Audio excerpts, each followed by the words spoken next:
palit plaka program mga kaibigan. Ito po yung gusto mangyari ni LTO at meron po ulit sa August 11 sa Monday ng 10 AM hanggang 5 PM sa SM Santa Mesa po, second floor ng motorcycle parking. Ayan mga kaibigan, so mamimigay po ulit sila ng plaka. Ito po yung mga plaka na dapat na pumunta doon o yung MV file nila.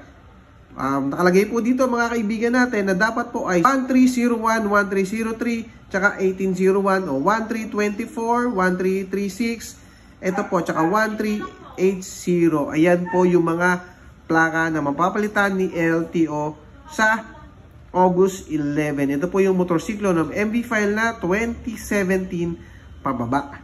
Sino ang mabibigyan o dapat kumuha ng plaka? Mga kaibigan, ito po ang sabi ang motorsiklo na may naka-assign na o nabigyan ng 7 digit. Pwede po yung mga lumang plaka natin. Mga motorsiklo na nabigyan ng 6 character na green plate. Okay din. At yung mga motorsiklo na hindi pa nabibigyan ng actual plate at gumagamit pa ng MB file number. Ayan mga kaibigan. So, punta na kayo sa Monday. Sa mga hindi mo makakapunta bukas or sa Sunday, meron po sa Monday sa SM Santa Mesa.